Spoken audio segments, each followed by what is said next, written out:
Welcome back to another episode of Straight Shooting Sports Talk, and I'm your host, Dwayne Wade.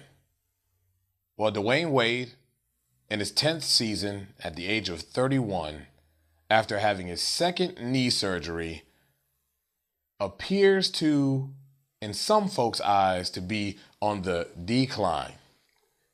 Now, is he really on the decline, or is he just kind of coasting along and kind of going through the motions and doing what he has to do and not exerting himself very much in the first half of this season? But when you look at his numbers from last season, he's averaging almost 30.2 points per game. Now this season, so far, he's averaging about 20.6 points per game. But when you look at this season, it is early and we have not even reached the All-Star break. This team sits atop of its division. The Knicks are hanging right there with them, but they're right on top of their division and they're right where they want to be coming into this All-Star break.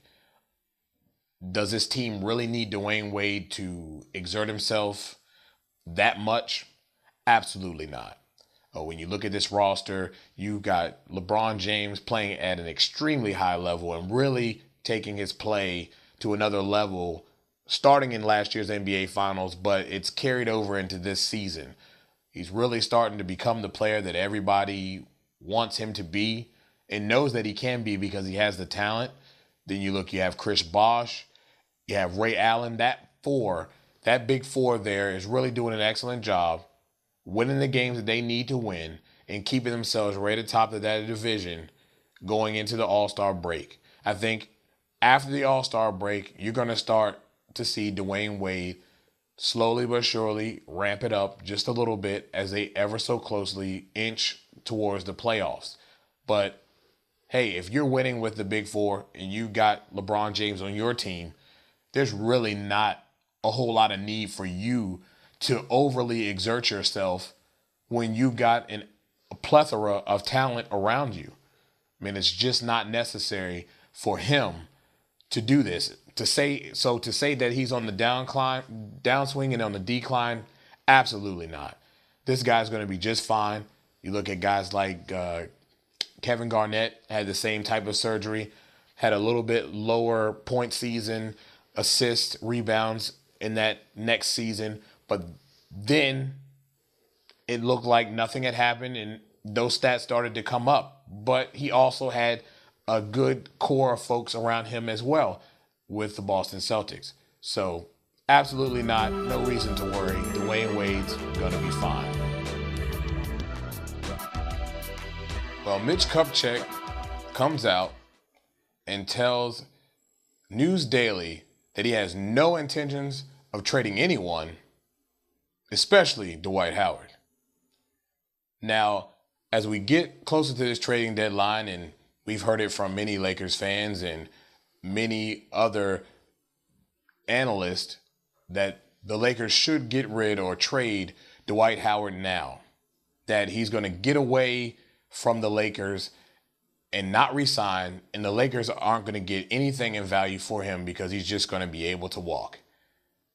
Now, Mitch Kupchak believes that Dwight will resign, that he's going to stay with the Lakers.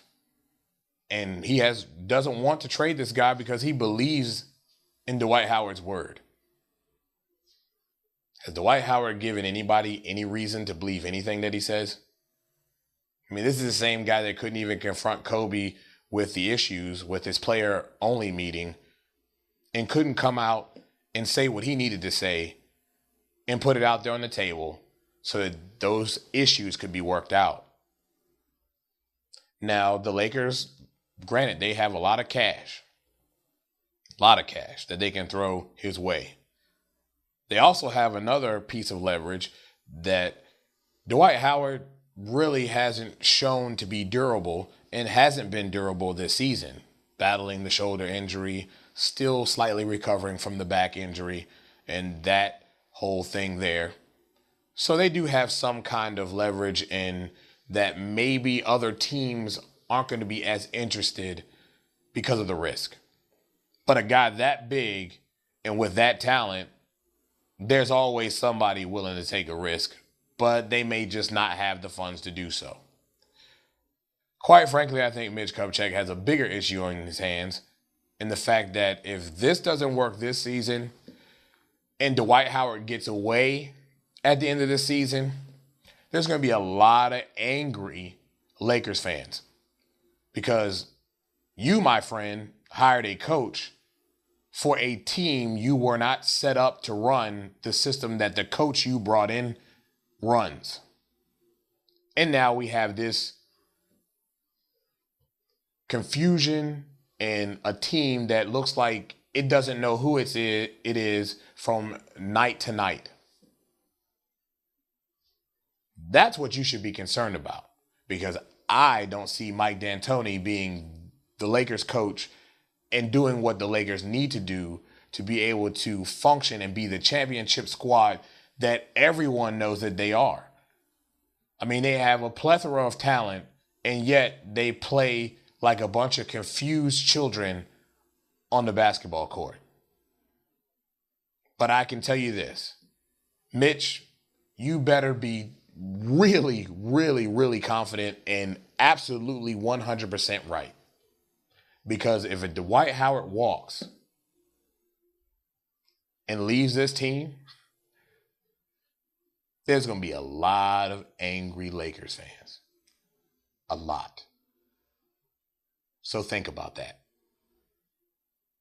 Well, that's another show. We thank you for tuning in. Again, we ask you to comment, leave your likes and dislikes about this show. If you have any questions or topics that you would like to see on this show, shoot us an email at straightshootingst@gmail.com. And always subscribe. Thank you for tuning in to another episode of Straight Shooting Sports Talk.